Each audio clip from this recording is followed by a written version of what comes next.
The Torah describes in Parsha Shlach one of the most tragic evenings in the history of the Jewish people.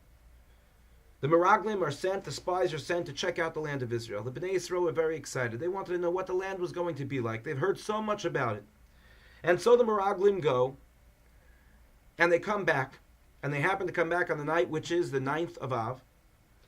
And they start to tell the Jewish people, they tell Moshe, and everybody gathers around, and they say, look, here's the truth. The truth is that we went to see the land, and the land, it is flowing with milk and honey. Wonderful. Nothing bad yet. And here's some of the fruit. Fruit look beautiful. But, there's always a but. But, the nations that are living there are very strong.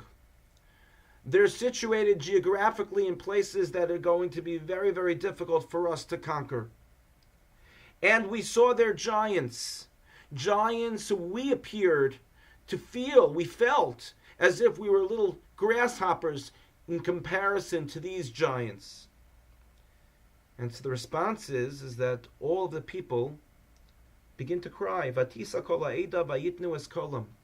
They begin to cry. Vayivko ha'am balaylahu. So Rashi famously says that the Jewish people cried for no reason on that night, the 9th of Av. They will cry forever on that night, the 9th of Av. And of course we know that both Batei Mikdash were destroyed, both temples were destroyed that night, the 9th of Av. In history is the saddest night on the Jewish calendar. But let's really look at the Meraglim and ask ourselves a question about these spies. What they presented was truth. They didn't make up a story. They didn't say something that was incorrect. In fact, as Rashi explains, that whenever someone wants to tell Lashon Hara, of course there is truth that comes with it, a little truth in the beginning. So they said, look, the land is flowing with milk and honey. And maybe they felt that these nations that were there were nations that would be impossible to conquer. Perhaps they were scared. Perhaps they were frightened. So what was the sin of the Meraglim? What was the sin of the spies? So the Kotzker explains that the sin of the spies was emes, truth. He says as follows, and I think very, very powerful words. He says, Lo kol davar she'eno sheker hu emes. Not everything which is not a lie is truth. In other words, what the Meraglim failed to do is to step back and look at the entire picture. It's as if a person is given a gift and immediately it was not something they were expecting. They wanted a different brand. They wanted a different type of the item. So a person could either say to themselves, look, let me see how this works. Maybe it'll suit my needs. It was a gift after all. Or a person could say, no, it's not the brand that I wanted. It's not going to work right. I don't want it. The Meraglim failed in that they didn't step back and look at the entire picture and reevaluate and say, okay, this is how the facts look on the surface.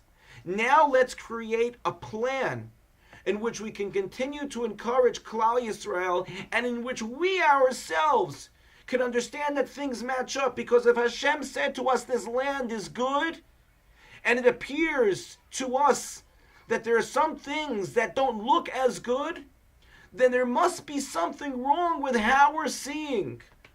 Let's change our glasses. Let's refocus. Let's look at the picture and our data once again. Before anyone makes a decision, before any business person makes a decision, they don't only analyze the data once and make a decision. That's being impulsive. But they analyze data over and over and over again until they're absolutely certain and clear that one side of the chart weighs out the other side. The Meraglim failed to do this. They failed to take the entire picture in perspective. They failed to recognize the fact that if they looked at the true facts, if they looked positively at the situation, if they had faith in the Ribono Shalom, faith in God, as He promised He would take the Jewish people into the land of Israel, and He would have them be Yoresh the land of Israel and inherit the land of Israel, then the report that they would have given would have been a much more positive report. And I think this is a very important lesson for us in life. about how it is that we look at any given situation. It's very easy to be negative. It's very easy to look at what we're missing. It's very easy to look and say the grass is greener. But it takes the courage, it takes the faith, it takes the emunah, the faith in God, and also the faith in oneself, to reanalyze until one can see with clarity the good that one is truly looking for.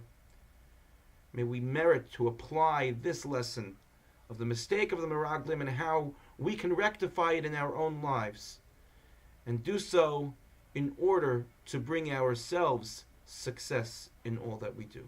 Thank you for listening. Good Shabbos and Shavua Tov.